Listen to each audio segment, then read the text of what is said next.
الحمد لله نحمده ونستعينه ونستغفره ونؤمن به ونتوكل عليه ونعوذ بالله من شرور أنفسنا ومن سيئات أعمالنا من يهده الله فلا مضل له ومن يضلله فلا هادي له ونشهد أن لا إله إلا الله وحده لا شريك له ونشهد أن سيدنا وسندنا ومولانا محمدا عبده ورسوله أما بعد قال الله تبارك وتعالى في الكلام المجيد والفرقان الحميد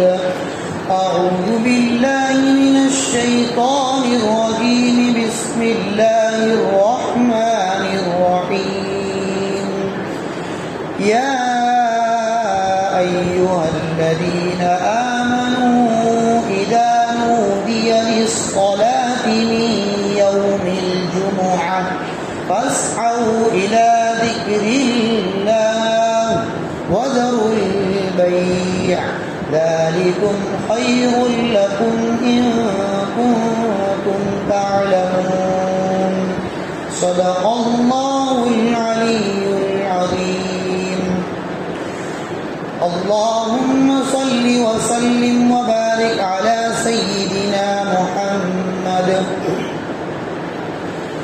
محترم بزرگوں، دینی اور ایمانی بھائیوں، آج میں آپ حضرات کے سامنے جمعہ کے دین کے متعلق کچھ گفتگو کروں گا. یہ جو جمعہ کا دن ہے اس کی کیا اہمیت ہے، اس کی کیا فضیلت ہے، اور وہ کس طرح اللہ تبارک و تعالیٰ نے اپنی عبادت کے لیے کون سے دن کو پسند کیا ہے، اس کے متعلق کچھ گفتگو کروں گا. محترم عزیزو، دنیا کے اندر بے شمار انبیاء علیہم الصلوات والتسلیمات مبعوث ہوئے، بے شمار مخلوقات اللہ تبارک و تعالیٰ نے پیدا فرمائی. اسی طرح بے شمار امتوں کو بھی اللہ تبارک و تعالیٰ نے بھیجا. آپ کہیں گے کہ 1,24,000 انبیاء علیہم السلام تشریف لائے تو ان کی امتیں بھی کتنی ہوگی؟ 1,24,000. لیکن صحیح روایات سے، صحیح احادیث سے یہ بات ثابت نہیں ہے، یعنی حتمی طور پر اس بات پر فیصلہ نہیں کیا جاتا کہ 1,24,000 انبیاء علیہم الصلوات والتسلیمات مبعوث ہوئے، بلکہ اس سے زیادہ بھی ہو سکتے ہیں اور اس سے کم بھی. اسی لیے طلباء اعظام کو جب سبق پڑھایا جاتا ہے تو اسی وقت سے ان کی زبان پر یہ بات جاری کرائی جاتی ہے کہ جب انبیاء علیہم الصلوات والتسلیمات کی تعداد کی اور گنتی کی جب آپ بات کریں تو اس جملے کو بھی آپ شامل کر لیں، یعنی کم و بیش انبیاء علیہم الصلوات والتسلیمات دنیا کے اندر کیا ہے؟ مبعوث ہوئے. کم و بیش کا مطلب 1,00,000 سے زیادہ بھی ہو سکتے ہیں یا 1,00,000 سے کم بھی. لیکن ہم گنتی کو مقرر کر دیں کہ 1,24,000 انبیاء علیہ الصلوات والتسلیمات مبعوث ہوئے ہیں، تو اگر اس سے زیادہ ہوئے ہیں تو زیادہ پر ہمارا انکار لازم آ سکتا ہے. اس لیے اللہ تبارک و تعالیٰ نے بھی جب ایمان لانے کی بات کی تو گنتی کہہ کر کہ 1,24,000 انبیاء پر ایمان لاؤ یہ نہیں کہا، بلکہ اللہ تبارک و تعالیٰ نے بھی یہی کہا کہ آپ تمام انبیاء پر کیا ہے کہ ایمان لاؤ. اس لیے کتنے انبیاء آئے، کتنی امت آئے، اس کے بارے میں کوئی بھی شخص حتمی فیصلہ اور حتمی گنتی مکمل طور پر صحیح گنتی بتلا سکتا نہیں ہے. لیکن ان امتوں میں سے سب سے بڑی امتیں جو آئی ہیں، جو بڑی امتیں ابھی بھی موجود ہیں، وہ ہیں 3 امتیں. 3 امتیں ایسی ہیں جو ابھی بھی دنیا کے اندر موجود ہے، اور وہ 3 امتیں پہلے سے ہی کیا ہے کہ بڑی امت بتلائی جاتی ہے. پہلی امت بتلائی جاتی ہے تو وہ یہود ہے. اہل کتابوں میں سے دو ہیں. اہل کتاب میں سے ایک تو یہود، دوسری امت ہے اہل نصارہ، عیسائی لوگ، کرسچن لوگ جو ہیں وہ دوسری امت ہے. تیسری امت بڑی جو شمار کی جاتی ہے وہ ہے مسلمان. اب ان تین امتوں کے اوپر بھی کیا ہے، اللہ تبارک و تعالیٰ نے اپنی کتابوں کو، اپنی جو بڑی بڑی کتابیں تھیں ان کتابوں پر بھی کیا ہے، کتابوں کو بھی ان امتوں پر نازل فرمایا.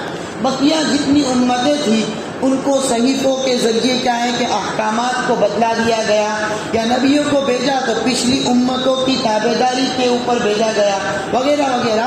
لیکن یہ تین امتیں ایسی ہیں جن تین امتوں پر بڑی بڑی کتابیں نازل فرمائی.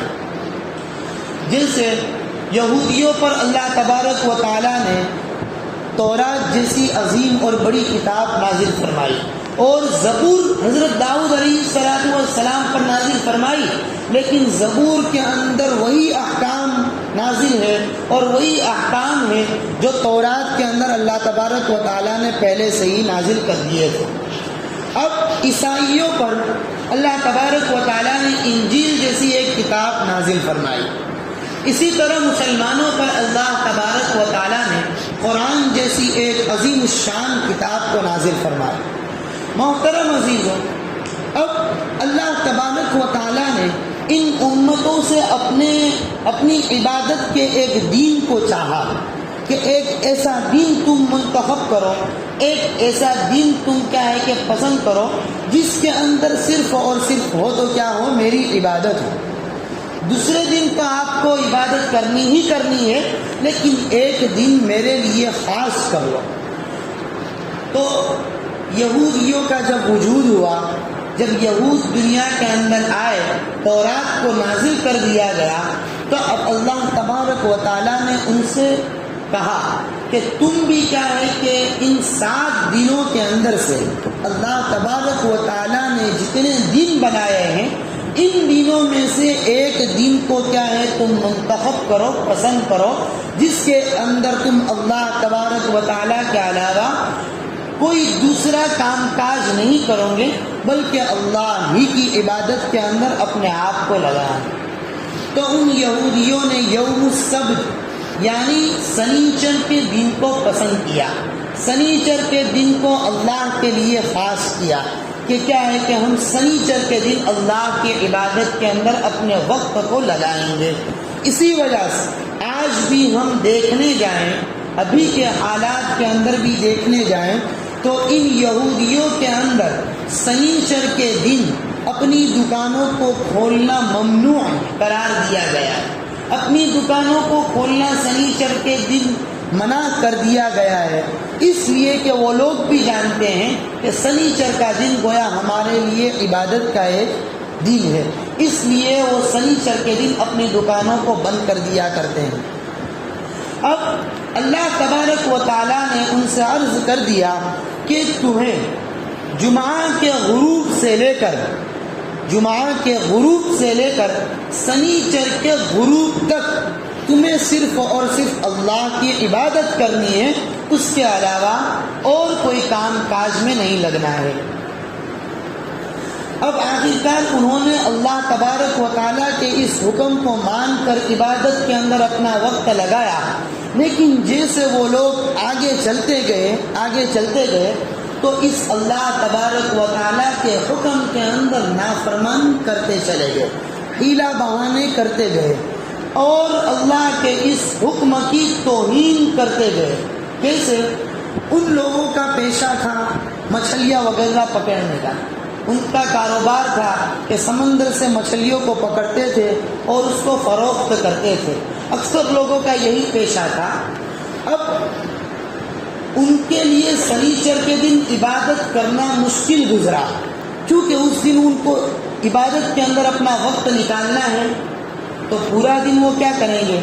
تو انہوں نے اس کے اندر ہیلے ڈھونڈے، اس کے اندر بہانے نکالے کیا کرتے تھے؟ وہ جمعہ کے دن پہلے سے ہی سمندر کے قریب جاتے تھے اور اپنے جو سامان وغیرہ تھے مچھلیوں کے پکڑنے کے، ان کو پہلے سے ہی کیا ہے کہ ہم رکھ دیتے تھے اور دوسرے دن آ کر اس کو کیا ہے کہ پکڑ لیتے تھے، تو جو کچھ بھی ان کے مقدر میں ہوتا تھا وہ آ جایا کرتا تھا۔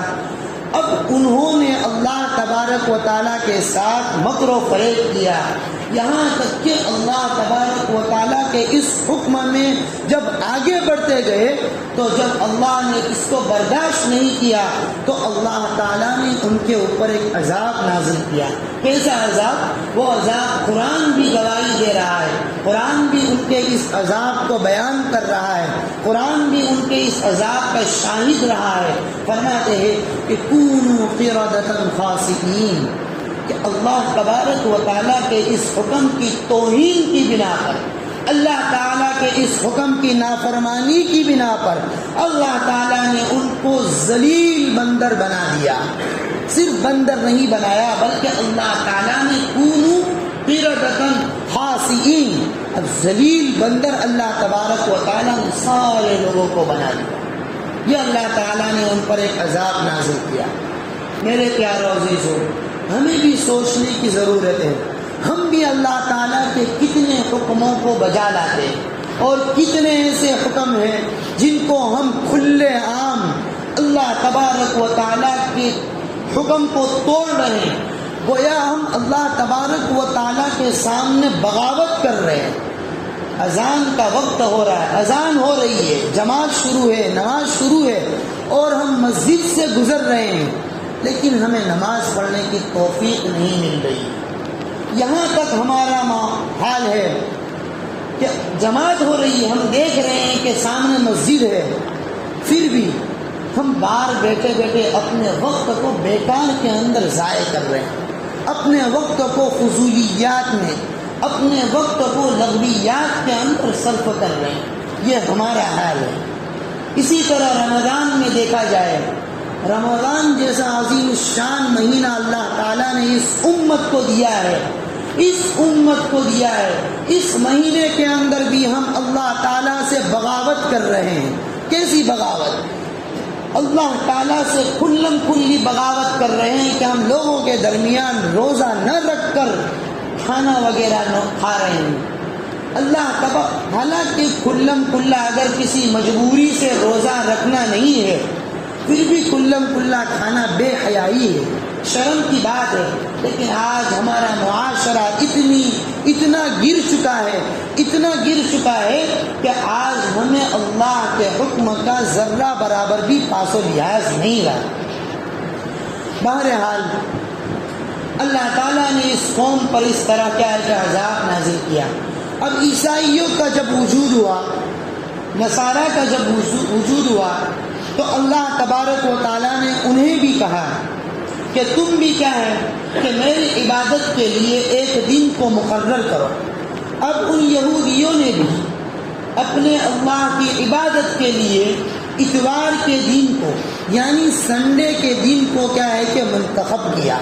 اب وہ لوگ اس اتوار کے دن کو حال میں بھی ہم دیکھیں تو وہ چرچ میں جایا کرتے ہیں اور وہ اپنی جو عبادتیں ہیں ان کو بجا لایا کرتے ہیں، لیکن افسوس یہ ہے کہ آج کا مسلمان، آج کا نوجوان اتوار کو اور آج کا نوجوان سنڈے کو جمعہ کے مطابق زیادہ کیا ہے کہ پسند کرتا ہے۔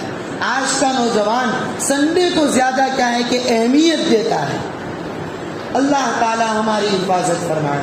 آخر جب مسلمانوں کا وجود آیا تو مسلمانوں کو اللہ تبارک و تعالیٰ نے فرمایا کہ تم بھی کیا ہے کہ اللہ کی عبادت کے لیے ایک دن کو کیا ہے کہ منتخب کرو، پسند کرو۔ اللہ کے رسول صلی اللہ تعالیٰ علیہ وسلم نے جمعہ کے دن کو پسند فرمایا، جمعہ کے دن کو منتخب فرمایا۔ اب اللہ تبارک و تعالیٰ پیارے آقا صلی اللہ علیہ وسلم سے عرض کرتے ہیں کہ مجھے بھی یہی دن کیا ہے کہ پسند ہے اور میں بھی یہی چاہتا ہوں کہ میری عبادت اگر کی جائے اور میری عبادت کو خاص اگر کیا جائے تو وہ دن ہے جمعہ کا، اور میری بھی پہلے ہی سے کیا ہے کہ جمعہ کے دن کو مقرر کر رکھا ہے میرے عبادت کے لیے۔ اب اللہ تبارک و تعالیٰ نے اس امت کے لیے جمعہ کے دن کو مقرر کر لیا، لیکن مسلمانوں نے عرض کیا کہ باری تبارک و تعالیٰ جیسے پہلی قوم پر یہود و نصارہ پر جس طرح تو نے عبادت کے لیے 24 گھنٹوں کو مقرر کر رکھا تھا، کیا اس امت کے لیے بھی اسی طرح کا ہے 24 گھنٹے عبادت کرنی ہے؟ یعنی جمعرات کے غروب سے لے کر جمعہ کے غروب تک ہمیں عبادت میں ہی لگا رہنا ہے؟ اللہ تعالیٰ نے عرض کیا، اللہ تبارک و تعالیٰ نے فرمایا کہ نہیں، تم تو میرے پیارے اور لاڈلے نبی کی امت ہو، تم پر مجھے اعتماد ہے، تم پر مجھے بھروسہ ہے۔ کیا بھروسہ ہے؟ یہ بھروسہ ہے کہ تم میرے نبی کے لائے ہوئے دین کو کیا ہے کہ تم قیامت کے دین لوگوں کے اندر پھیلاؤ گے اور تم اس دین کو لے کر چلو گے اور اس دین کے اندر تم کیا ہے کہ آگے بڑھتے چلے جاؤ گے، اس لیے تمہارے لیے یہ نہیں ہے۔ اللہ تبارک و تعالیٰ اس امت پر اور اس امت کے لیے اتنی سہولتیں فرماتے ہیں اور اتنی آسانیاں فرماتے ہیں کہ ہمیں اس کے متعلق ذرہ برابر بھی احساس نہیں ہے۔ ہماری وجہ سے نہیں پیارو، ہماری وجہ سے نہیں، ہم اس بات پر کیا ہے کہ اطمینان اور مطمئن نہ ہو جائے کہ اس امت کی وجہ سے، بلکہ یہ ساری سہولتیں اور ساری آسانیاں پیارے آقا صلی اللہ علیہ وسلم کی وجہ سے۔ محمد عربی صلی اللہ علیہ وسلم فرماتے ہیں کہ یہودیوں کے اندر کسی شخص کے کپڑے پر اگر ناپاکی لگ جاتی تھی تو اس کپڑے کو، اس حصے کو کاٹنا ضروری ہوتا تھا، لیکن اس امت کا حال کیا ہے؟ اس امت کے اندر کسی شخص کے کپڑے پر اگر ناپاکی لگ جائے تو اس کو دھو لو، وہ کپڑا تمہارا کیا ہے کہ پاک ہو جائے گا، صاف ہو جائے گا۔ اسی طرح فرماتے ہیں اللہ کے رسول صلی اللہ علیہ وسلم کہ یہودیوں کا حال یہ تھا کہ ان کے اندر کوئی شخص کسی کو قتل کر دیتا تو اس کا بدلہ قتل ہی تھا، یعنی قصاص ہی لینا ضروری تھا، دیت نہیں تھا۔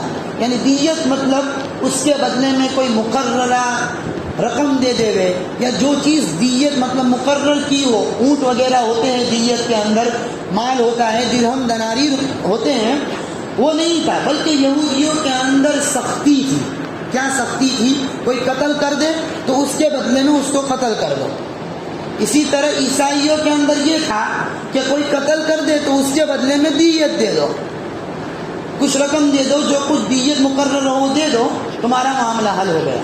لیکن اس امت کے اندر اللہ تبارک و تعالیٰ نے ارشاد فرمایا ہے کہ تم چاہو تو قصاص لو، تم چاہو تو دیت لو، اور بہتر یہ ہے کہ فمن عفی لہ، بہتر یہ ہے کہ تم اس کو معاف فرما دو۔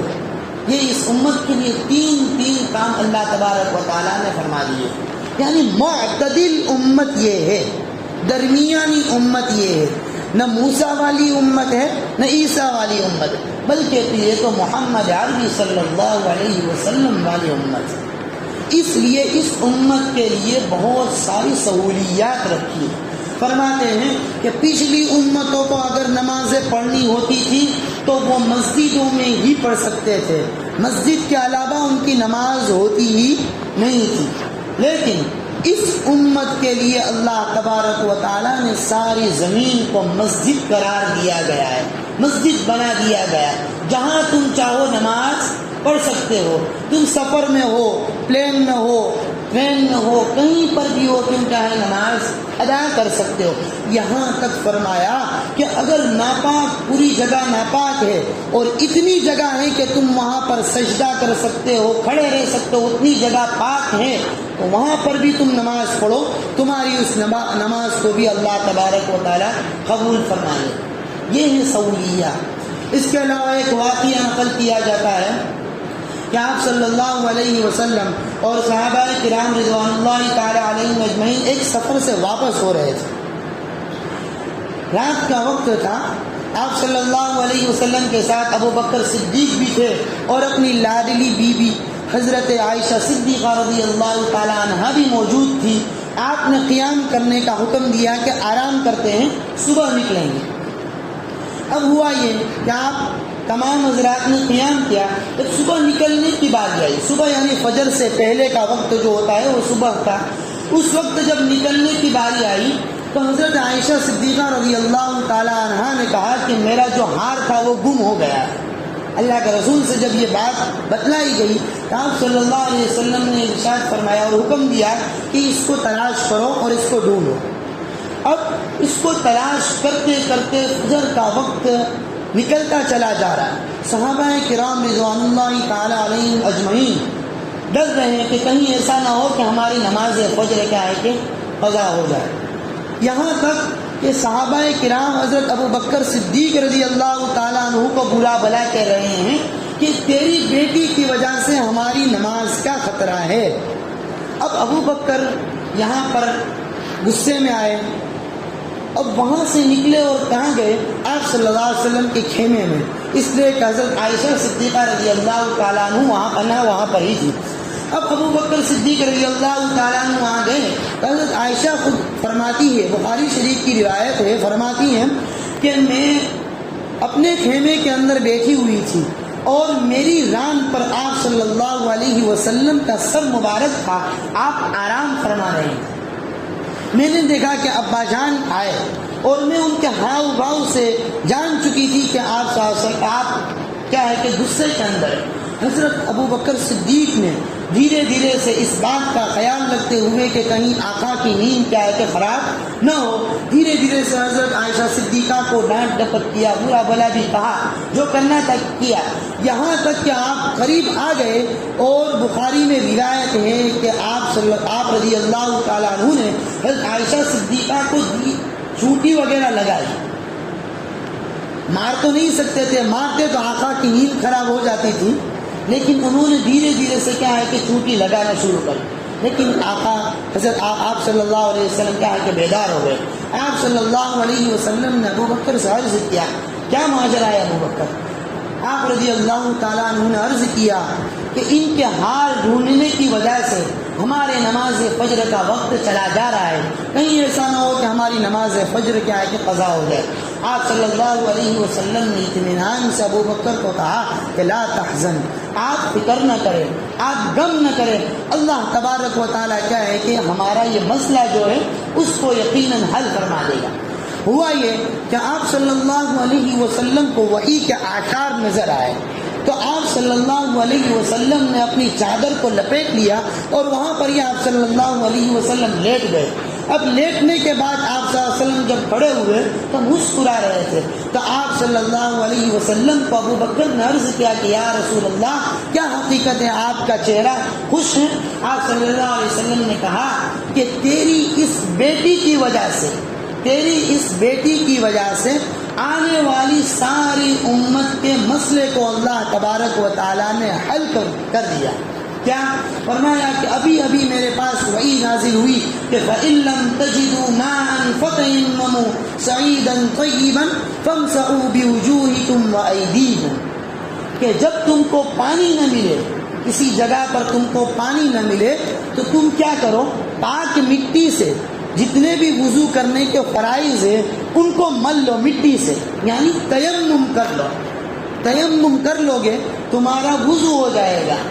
یہ اللہ تبارک و تعالیٰ نے پانی نہ ہونے کی صورت کے اندر عائشہ صدیقہ رضی اللہ تعالیٰ عنہا کی وجہ سے کیا ہے اس حکم کو نازل فرمایا. اب میرے پیارو عزیزوں، یہاں پر ایک ملا علی قاری ایک بڑے حنفی فقیہ گزرے ہیں، وہ فرماتے ہیں کہ اگر اللہ تبارک و تعالیٰ چاہتا تو وحی کے ذریعے کیا ہے کہ یہ بھی فرما دیتا کہ ہار کہاں پر ہے، وہ فرما دیتے ہیں. لیکن اللہ تبارک و تعالیٰ نے یہاں پر دوسری ایک وحی لا کر امت کے لیے ایک آسانی اور امت کے لیے ایک سہولت پیدا فرما دی.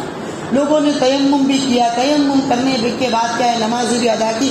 اب جب روانہ ہوئے تو وہاں پر جہاں پر اونٹنی آپ رضی اللہ تعالیٰ عنہ کی تھی وہاں پر ہی کیا ہے عائشہ صدیقہ رضی اللہ تعالیٰ عنہ کا ہار موجود تھا.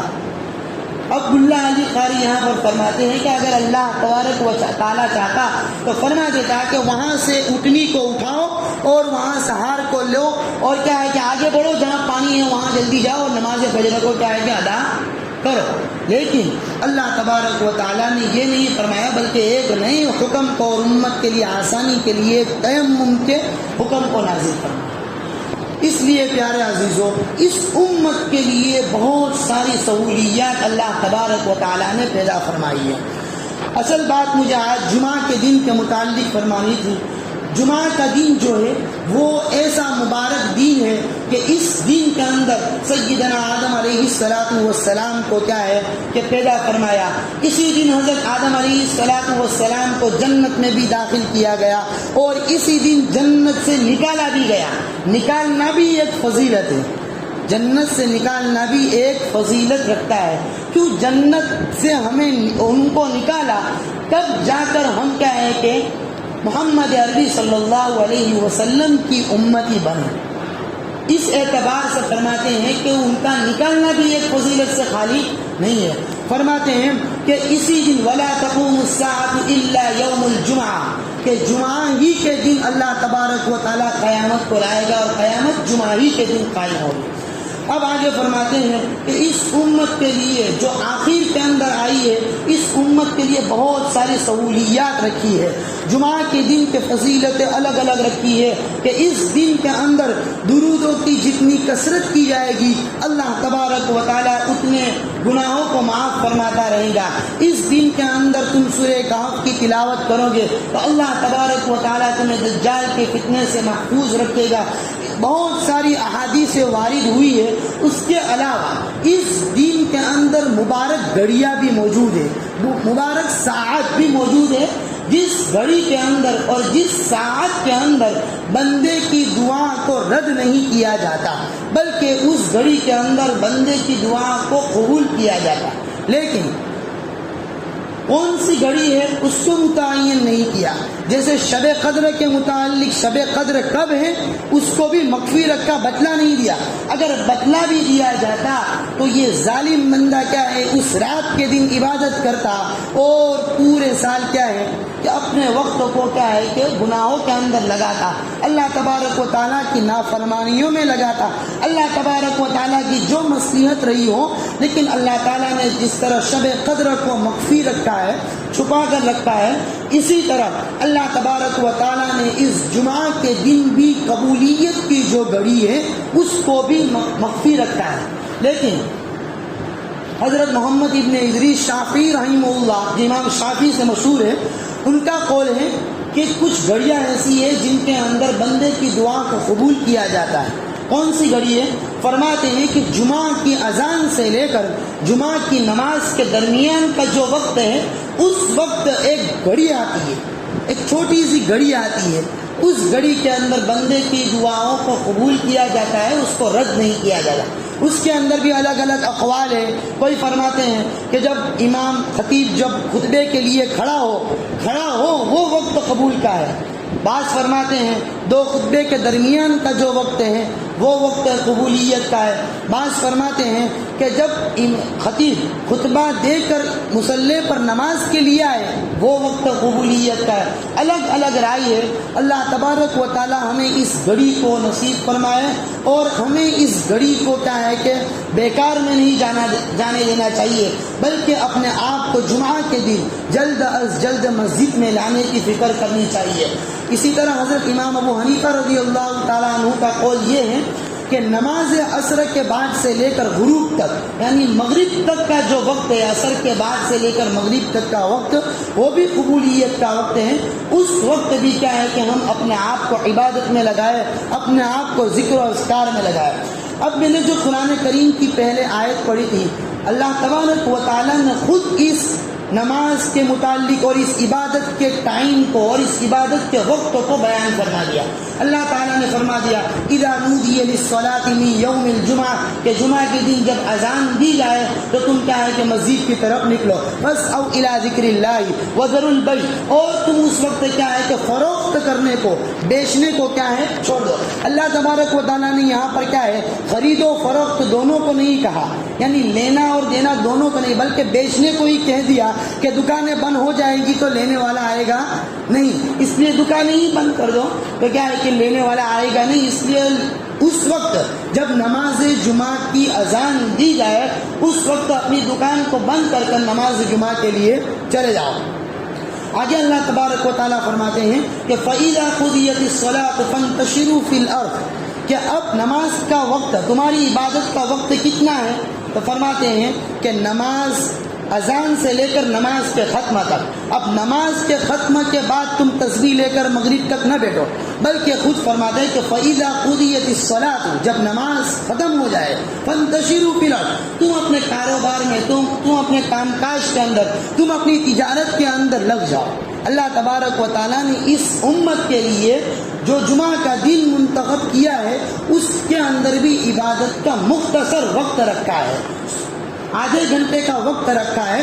اس کے اندر کیا ہے کہ پابندی سے اللہ تبارک و تعالیٰ کی عبادت کے لیے مسجد کے اندر آیا کرو۔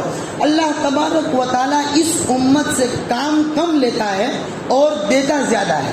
جیسے 5 نمازیں پڑھو 50 نماز پڑھنے کا ثواب ہے، رمضان کے روزے رکھو، رمضان کے بعد 6 روزے رکھ لو، تمہیں پورے سال کے روزے رکھنے کا ثواب مل جائے گا۔ اسی طرح اللہ تبارک و تعالیٰ فرماتے ہیں کہ جمعہ کے دن کی عبادتوں کو جمعہ کے دن اپنے آپ کو عبادت کے اندر لگا اور بے حساب و کتاب اجر و ثواب کما۔ ایک حدیث شریف میں آتا ہے کہ جو بندہ جمعہ کے رات یا جمعہ کے دن انتقال کرتا ہے اللہ تبارک و تعالیٰ اس کو قبر کے فتنے سے محفوظ رکھتا ہے۔ یہاں پر اشکال وغیرہ ہے، لیکن ملا علی قاری حافظ ابن حجر رحمۃ اللہ علیہ فرماتے ہیں کہ جو بندہ جمعہ کی رات یا جمعہ کے دن انتقال کرتا ہے اللہ تبارک و تعالیٰ بغیر حساب و کتاب کے اس کو جنت کے اندر داخلہ نصیب فرماتا ہے۔ اس کے علاوہ خود فرماتے ہیں کہ بندے کو بھی چاہیے کہ کیا ہے کہ بندہ اپنی دعاؤں کے اندر اپنی موت کو کیا ہے کہ جمعہ کے دن مانگے، اگر اس کے مقدر کے اندر اور دوسرے دن کے اندر بھی ہوگی تو فرماتے ہیں خود کہ اللہ تبارک و تعالیٰ بندے کے گمان کے ساتھ ہے۔ اس حساب سے کیا ہے کہ اگر دوسرے دن بھی اس کی وفات ہوئی، دوسرے دن بھی اس کا انتقال ہوا اور اس کی پابندی رہی کہ جمعہ کے دن وہ چاہتا تھا کہ اس کی وفات ہو، تو اللہ تبارک و تعالیٰ بندے کے گمان کے مطابق اس کو جمعہ کے دن وفات پانے کا اجر و ثواب دیں گے اور بغیر حساب و کتاب کے اس کو جنت میں داخلہ نصیب فرمائیں گے۔ اللہ تبارک و تعالیٰ مبارک گھڑیوں کی قدر کرنے کی توفیق عطا فرمائے اور اس دین کو کیا ہے کہ ہمیں اسلام کا شعار بننے کی توفیق عطا فرمائے۔ وَأَقُولُ قَوْلِي هَذَا وَأَسْتَغْفِرُ اللَّهَ لِي وَلَكُمْ۔